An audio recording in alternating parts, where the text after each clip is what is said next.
잠언 16장 4절 5절 말씀을 봉독해 드리면, 여호와께서 온갖 것을 그 쓰임에 적당하게 지으셨나니 악인도 악한 날에 적당하게 하셨느니라. 무릇 마음이 교만한 자를 여호와께서 미워하시나니 피차 손을 잡을지라도 벌을 면하지 못하리라. 그래서 오늘 주제는 온갖 것을 사용하시는 하나님이라는 주제로 말씀을 드리겠습니다.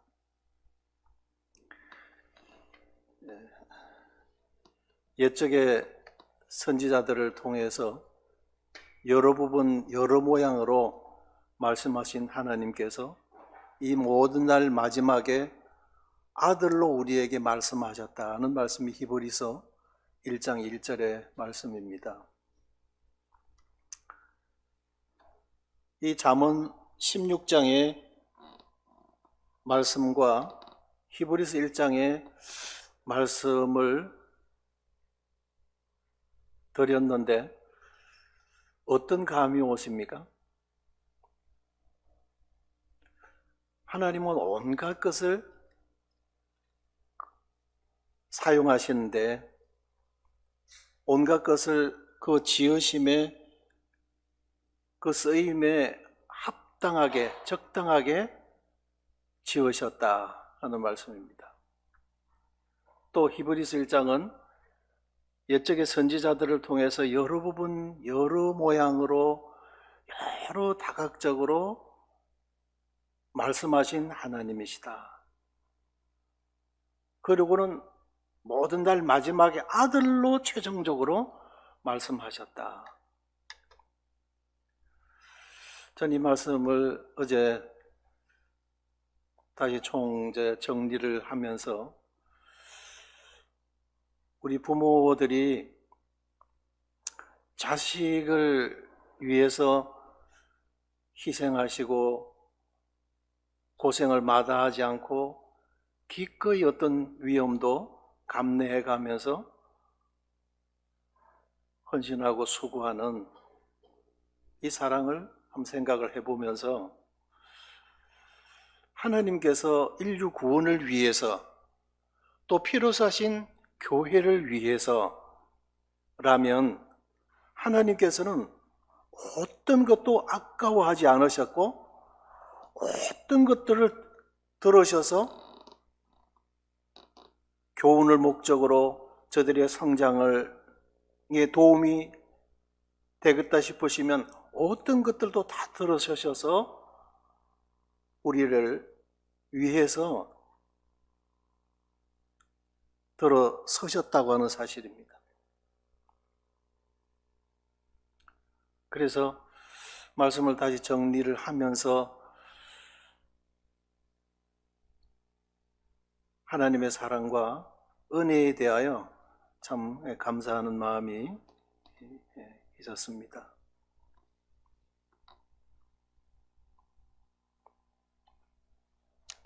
여호와께서 온갖 것을 그 쓰임에 적당하게 지으셨다. 그래서 악인도 악한 날에 적당하게 하셨다 하는 것입니다. 그 지음받은 피조물마다 목적이 있으시고 용도에 따라 다 달리 하나님은 사용하신다고 하는 말씀입니다. 그리고 하나님의 섭리와 계획 속에 이 모든 것들을 그때 적시에 들어서시는 분이시다. 그래서 지은 것들을, 온갖 것들을 다 통해서 사용하시되, 때로는 인간은 원치 않지만 모두를 위해서 하나님 그렇게 하시고, 때로는 이해할 수 없는 그런 어떤 상황들을 통해서도 하나님은 악을 선으로 바꾸셔서 그분의 영광을 나타내시는 일을 우리 하나님은 지금까지 이루어 오셨고, 또 지금도 이루고 계시고 앞으로도 그렇게 하실 것이라는 것입니다. 하나님은 악한 나라를 또 악한 왕들을 들어서 서셨습니다. 우리 구약의 역사가 그래요. 이집트 파라오, 가전 우상의 도시입니다. 그런데 이 이집트 왕국의 파라오를 들어서셨어요. 구약의 역사를 보면 창세기에서부터 그렇게 나오죠. 70명에 불과한 야곱의 가솔들이 이집트에 들어가서 사실상 그것을 보호를 받으며 200만 대군을 이루도록 합니다. 또 나중에 바론 노고 같은 경우도 이스라엘 왕들이 하나님을 경외하지 않고 잘 섬기지 못하게 되어졌을 때 그 왕을 들으셔서 이스라엘을 치게도 하셨어요. 아시리아 제국의 여러 왕들이 있죠. 에살핫돈, 살마네셀, 디글랏 빌레셀, 우리가 기억하는 왕들만도 그 정도 됩니다. 북방 이스라엘이 하나님을 버리고 그 말씀을 경밀히 여겼기 때문에 그들을 정신 차리도록 하기 위해서서 때로는 이런 악한 왕들을 이런 권선징악용으로도 하나님은 들어주셔서 저들을 정신 차리게 하시고 하나님을 바라보도록 그렇게 하셨어요. 바빌론 제국도 그렇습니다. 메데 파사 제국, 고레스 왕 경우도 하나님 들어주셔서 바빌론 제국에 의해서 붙들려갔던 포로들을 석방하게 하시고 가서 성전을 짓도록 이렇게 하는 데 서셨어요. 저들이 하나님을 경외하는 사람들이 아닙니다. 알렉산더 대왕, 헬라 제국 들어서셔서 서셨어요. 언어를 통일하게 하고 로마 제국을 통해서는 길을 닦게 하시고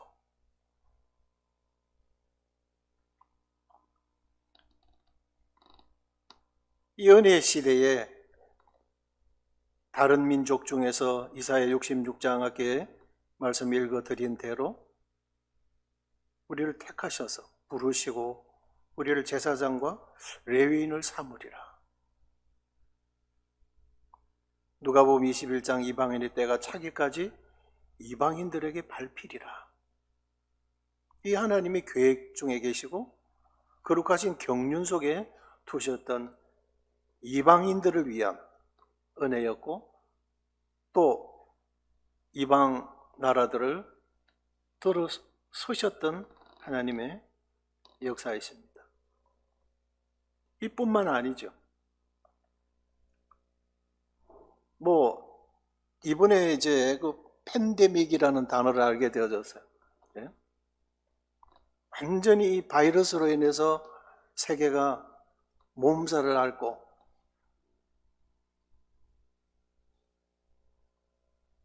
우리가 지금 이 코로나 바이러스를 모르는 분들이 없죠.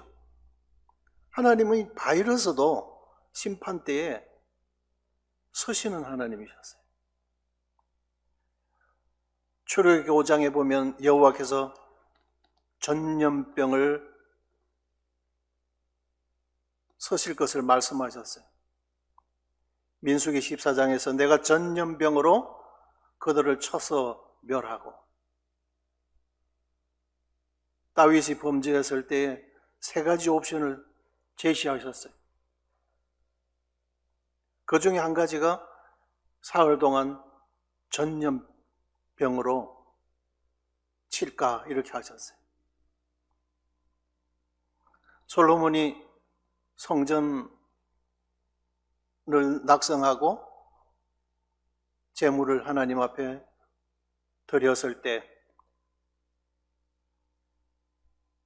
하나님께서 너무 기뻐하셨어요. 그러고는 솔로몬이 기도를 드리죠. 이 땅에 기근이나 전염병이 있거나 할 때 한 사람이든 온 백성이든 따위 성전을 향하여 기도드리면 하나님은 하늘에서 들으시고 우리의 죄를 사하여 주시옵소서. 그리고 구약에 이 전염성이 강한 이 바이러스를 통해서 하나님은 하나님의 뜻을 이루어 가셨어요. 역대상 21장에서는 여호와의 칼 곧 전염병이라고 말씀했어요. 또 하박국에서는 역병이라고 기록이 되어져 있고요. 그리고 하나님께서는 이렇게 바이러스도 들어서셨어요. 온갖 동물계로부터 없는 이런 바이러스들, 요즘 이런 영상들이 아주 흔한 사진들입니다. 유럽의 흑사병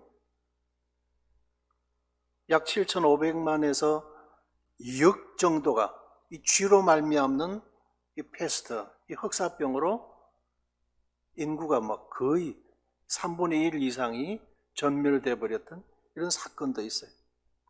에이즈라든지 광우병, 조류 독감, 구제역, 사스, 에볼라, 중동 메르스, 이 감염 경로들을 지금 다 밝혀내고 있죠. 온 세계입니다. 지금은 이 그림이 낯설질 않죠. 아름답게 보이지만은 이 사람을 죽이는 바이러스예요.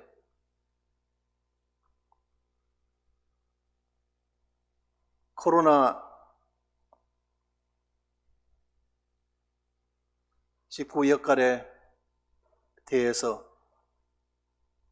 미래학자들, 또 역사학자들, 또 이런 석학들이 이제 앞날을 전망하고 있습니다. 온 세계 지금 창궐하고 있는 이 바이러스를 통해서 지금 인류의 역사가 바뀔 것이다, 이렇게 보고 있어요. 이 두 분을 제가 선정을 했습니다. 이분은 미국의 국무장관으로 계셨던 헨리 키신저입니다. 코로나 대유행, 이것은 세계 질서를 영원히 바꿀 것이다, 이렇게 전망했어요. 그러면서 이 전 세계를 강타한 코로나19 사태는 세계 질서를 영원히 바꿔 놓을 것이라고 지금 내다보았습니다. 이분은 이 월스트리트 저널에 이제 기고한 기고문에서 이런 글을 올리신 겁니다. 세계의 민주주의 국가들은 계몽주의 가치들을 방어하고 유지할 필요가 있다면서 정통성 있는 균형 있는 을 유지하여 이런 세력의 역할로부터의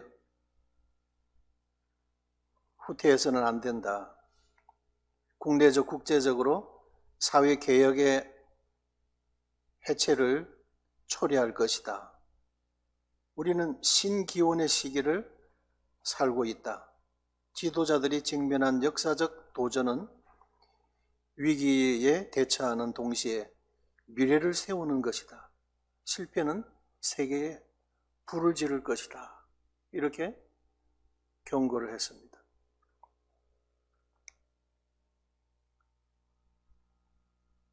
최근에 이제 뜨고 있는 분이더라고요. 히브리 대학교 역사 교수고 세계 석학으로 또 많이 존중을 받는 분이던데, 이분이 이제 올린 그런 기고문에 보면 코로나 바이러스 이후의 세상이다. 그거 이제 전망하고 있어요. 그러면서 이 폭풍은 지나갈 겁니다. 하지만 우리가 지금 내리는 선택이 앞으로 오랜 시간 우리의 인생을 결정할 수도 있습니다. 이 단기적 비상조치로 시작된 많은 것들이 장기적으로 정착하게 될 것입니다. 비상사태란 본질적으로 그렇습니다. 그러니까 급하니까 어쩔 수 없이 조치를 취할 수밖에 없었던 것이 결국은 족쇄가 되어질 것이다. 그런 뉘앙스가 있는 거죠. 이 다가올 수주 안에 전 세계 사람들과 각 정부가 내릴 결정들로 인해 우리가 살아가게 될 세상의 모습이 정해질 것입니다. 그리고 이번 이제 크게 두 가지로 전체주의적 감시, 시민 자율권, 또 둘째는 국수주의 고립, 또 국제적인 결속, 이 큰 두 가지 방향으로 결국은 세계가 나가지 않을까 그렇게 보고 있었어요. 그리고 전체주의적이라는 이런 거죠. 중국이나 북한이나 벌써 그러면 통제되고 감시 체제하에 놓이게 된다고 하는 거죠.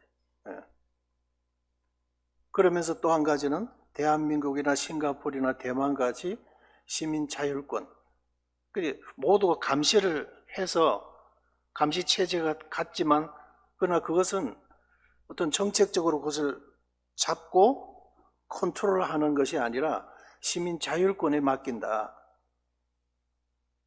그렇게 되는 거예요. 그래서 제시하는 것이 뭐냐면 프라이버시를 선택할 거냐, 건강을 고를 것이냐 이거예요. 그러니까 뭐냐면 사생활 침해, 개인 프라이버시, 이것은 유럽 같은 데는 대단히 목숨같이 여기거든요. 한국에 들어왔던 분들 가운데 그 한국에서 이 재난대책본부에서 전부 이 핸드폰에다가 앱을 깔도록 하죠. 그리고 그 사람이 어디를 움직이는지 모든 동선을 파악하겠다는 거거든요. 넌 그거 싫다 그러면 그럼 돌아가라. 이렇게 해서 돌아가는 사람들이 소위 이제 쫓겨가듯이 그런 사람들이 많아요. 그리고 한국형 어플리케이션을 깔아야만 공항을 통과하게 되어 있어요. 그래서 건강을 생각해서 어떤 추적 감시로부터 자기를 보호하려고 할 거냐 아니면 이 정부 시책을 따를 것이냐 이거거든요. 그리고 프라이버시를 존중할 거냐 건강을 생각할 거냐 이거예요.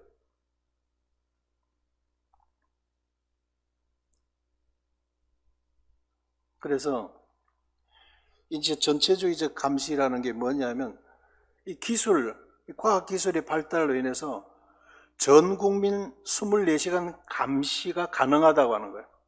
모든 동선이 가능하다는 거죠. 그래서 겉모습뿐만 아니라 이 생체 정보, 속 마음까지 추적이 가능하다. 중국이 그렇게 하고 있어요. 그러니까 이 지금도 우리나라에서 일부 그렇게 하고 있죠. 원격 치료라는 거예요. 원격 치료. 그래서 의사를 직접 대면하지 않는 비대면 상태에서 의사가 지시하는 대로 처방을 하고 또 치료를 하고 자기를 관리하도록. 그래서 이 전 국민 24시간 감시 기능, 그런 체제. 그러니까 이런 부분들에 대해서 마치 전자팔찌를 차본 이 사람의 동선이 본부에서 다 앉아서 다 감시가 되어지거든요. 이렇듯이 이런 부분들을 도입하지 않던 나라들, 지금 이 바이러스를 통해서 누구를 통해서 감염이 되었는지 모르는 거예요. 2차 감염자인지 3차 감염자인지 그 사람이 지금 확진자가 어디에 가가 있는지 그 바람에 지금 이태리라든지 유럽이 야단 나가 있잖아요. 그래서 지금 혼란 가운데 있어요. 그래서 위선에 있는 분들이 이거 이제 우리가 도입해야 된다. 그렇게 하는 거죠. 그러면서 자꾸 지금 이슈화 시키고 있는 것이 한국형 모델. 예? 그리고 어플리케이션을 딱 깔고 모든 동선을 파악한다 이거예요. 그런 것들을 해서 이 데이터, 모든 국민들을 감시할 수 있는 기본 데이터를 어쩔 수 없이 확보하도록 그렇게 되는 거예요. 그렇게 하지 않을 것이다. 이렇게는 이야기하고 있지만 계속해서 뭐 미국 ABC 방송, NBC 방송, 예? 영국 BBC,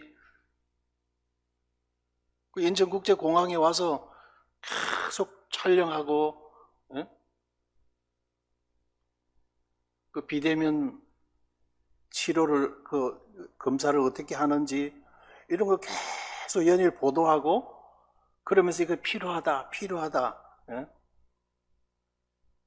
결국은 살기 위해서 국가에서 내 어떤 동선 파악을, 체크를 당하더라도 일단 살고 봐야 되겠다. 이런 쪽으로 가잖아요. 그래서 건강을 생각할래? 아니면 당신 개인 프라이버시를 따라갈래? 결국은 이제 그렇게 갈 것이다. 하는 것이 이제 이분들이 내다보고 있는 거예요. 그래서 한국은 바이러스 추적의 새로운 수준을 보여준다. 한국의 방역은 인천공항에 도착해서 발열 검사를 하고 실시간 위치 추적이 가능한 앱을 내려받는 순간부터다. 그래서 여러 이제 나라에서 모범 사례, 한국이 모델 이런 식으로 해서 중국이 모델이다 그러면 중국은 완전히 그런 전체주의 국가잖아요. 감시, 통제 이런 체제 국가예요.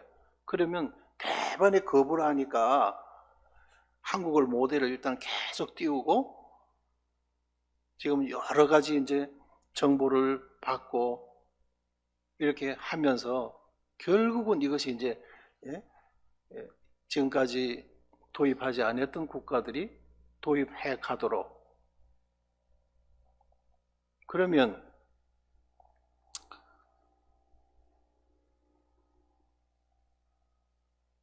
왜 그렇게 하느냐 이거예요. 왜 어쩔 수 없이 그런 방향으로 나갈 수밖에 없느냐 이게. 하나님께서 이런 바이러스를 통해서 왜 세계가 그런 방향으로 나아갈 수밖에 없도록 이렇게 흘러가느냐 이게. 그런 기류가 되어져서. 여기에 대해서 여러 이제 인구 조절을 위한 의도된 유포다. 이런 이제 보는 분들이 있어요. 왜냐하면 벌써 2015년에 앞으로는 이런 코로나 바이러스가 등장할 거다. 이렇게 지금 보도되어진 것이 나오거든요. 그럼 왜 그런 일들이 있느냐? 이런 것들이에요. 그래서 어떤 강대국의 세계 지배를 위한 어떤 전략상 이런 유포한 바이러스가 아니냐. 그런 이제 고의적 실험이다 이거예요. 고의적인 실험. 그래 이것이 이제 인간이 그런 악한 사상과 그런 악한 업무들 이런 것들을 지금 유튜브에 들어다가 보면 많은 그런 영상들이 올라가 있는데 뭐 그렇든 어떻든 간에 인간의 그런 악한 업무와 계획된 그런 함정 어떤 나쁜 사상을 가지고 어떤 이 세계를 지배하기 위한 어떤 지배 전략상 그렇게 했든 어떻든 간에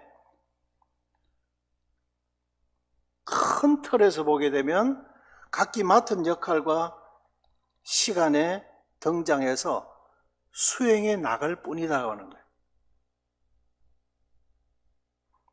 그러나 하나님의 약속하신 경륜을 하나님은 유지해 가시고 성취해 가는 하나의 도구에 불과하다는 거예요.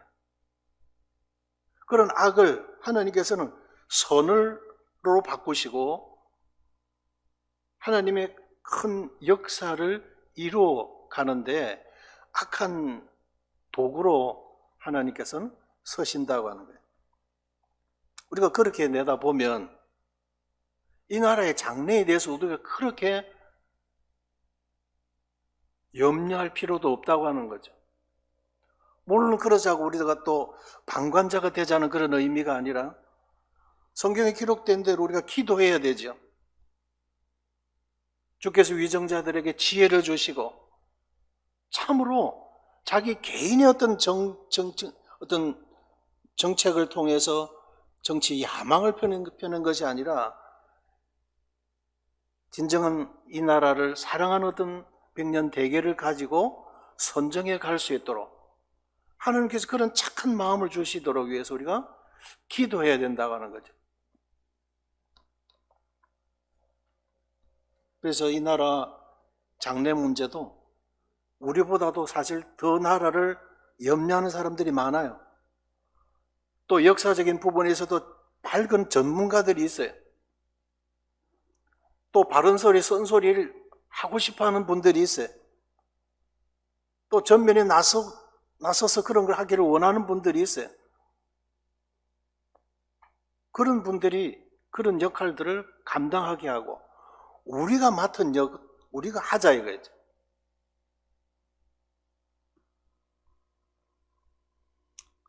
이 일에 대해서 우리 성도들이 합당한 자세는 우리는 로마서 12장 말씀대로 예배자의 삶을 우리는 살아가야 될 사람들입니다. 항상 기뻐하고 범사에 감사하고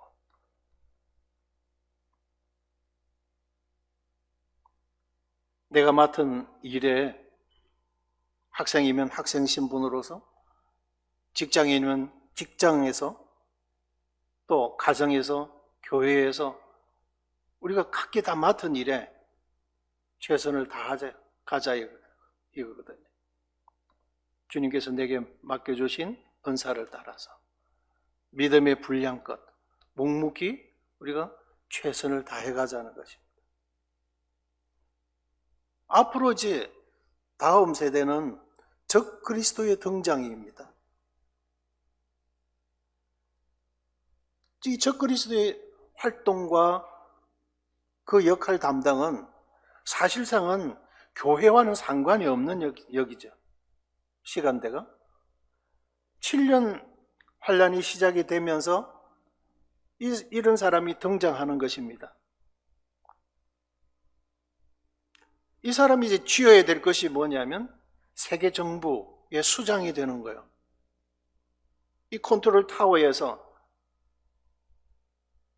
유럽 연합, 아프리카 연합, 아시아 연합, 미주 지역의 연합, 그것이 이제 하나하나로 다 큰 덩어리로 통합이 되면 큰 것만 이래 묶으면 되거든요. 그래서 이런 전 국민 24시간 감시 체제, 어쩌면 앞으로는 세계는 지금 긴박한 이 상황에 어쩔 수 없이 도입하는 이런 것들로 인해서 우리가 생각하고 있던 지금까지의 세상과는 전혀 다른 세상으로 나갈 것이다. 어쩌면 이런 미래학자들이 내다보고 있는 전망하는 이 바이러스 사건을 통해서 미래를 전망하는 이 전망이 어쩌면 상당히 좀 설득력이 있다. 저는 그렇게 보아졌었습니다. 이 세상은 적그리스도의 출현을 맞이하기 위해서 준비하고 있어요. 요한계시록 13장에서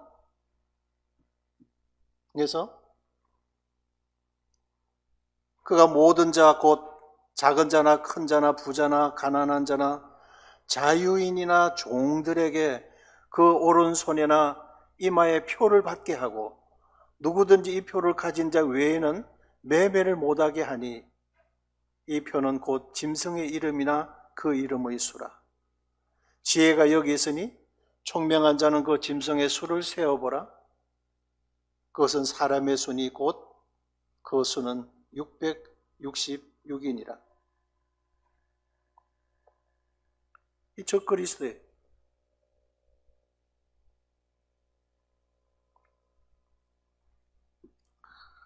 그래서 데살로니가 후서 2장 2절 3절에서 영어로나 또는 말로나 또는 우리에게서 받았다는 편지로나 주의 날이 이르렀다고 해서 쉽게 마음이 흔들리거나 하지 말아야 한다 하는 것이라.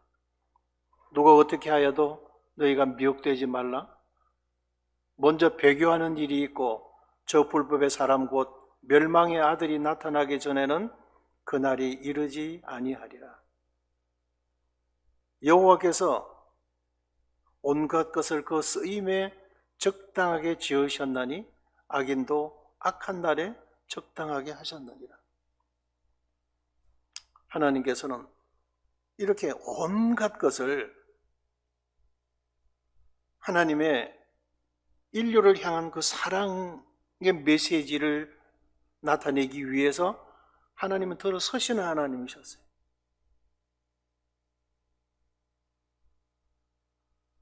그래서 이 잠언 16장 4절의 말씀을 묵상하면서 참 감사가 되어졌습니다. 이르시되 너희가 너희 하나님 나 여호와의 말을 들어 순종하고 내가 보기에 의를 행하며 내 계명에 귀를 기울이며 내 모든 율례를 지키면 내가 애굽 사람에게 내린 모든 질병 중 하나도 너희에게 내리지 아니하리니 나는 너희를 치료하는 여호와임이라. 잘 모르긴 합니다만 이 바이러스 사건 이걸로 인해서 전국에 있는 성도들 중에 큰 어떤 그런 위기를 직면한 성도들은 없는 것 같습니다. 울산의 성도들도 그래요.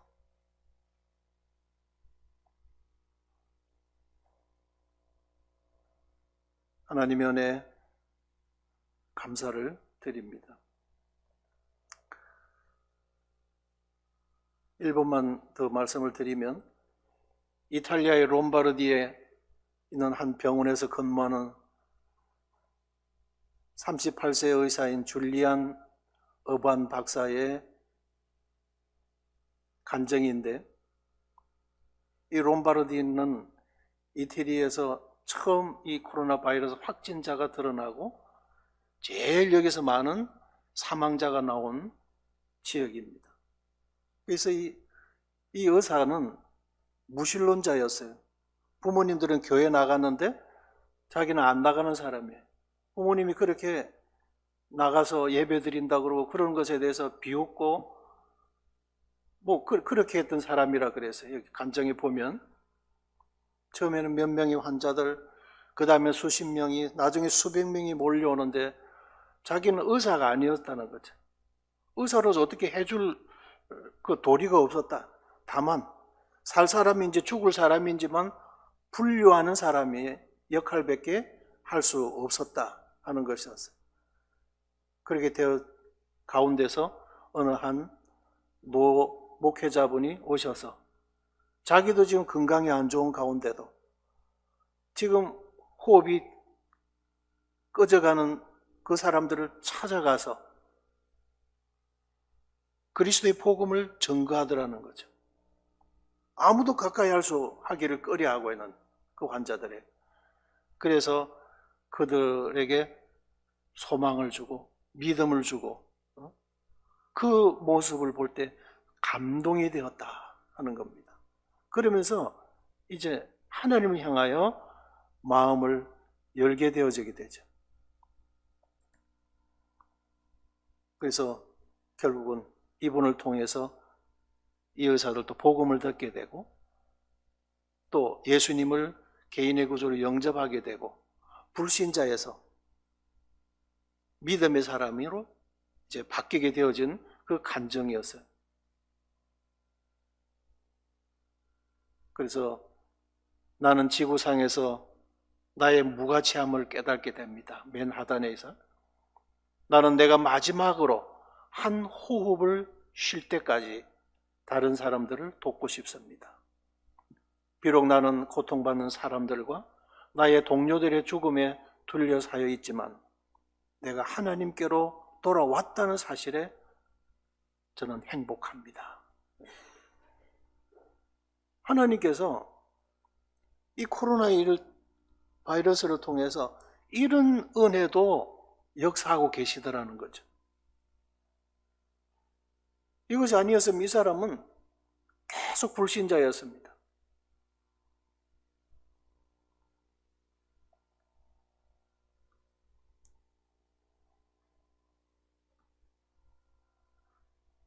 그래서 온갖 것을 하나님께서는 그 쓰임에 적당하게 지어 놓으시고 또 적당한 역할들을 감당케 하셔서 하나님은 인류를 사랑하시는 사랑을 나타내시고 필요하신 교회를 성장하게 하고 양육해 가는데 하나님께서는 그것들을 다 온갖 것들을 들어 서시는 하나님이시다 하는 겁니다. 이 시간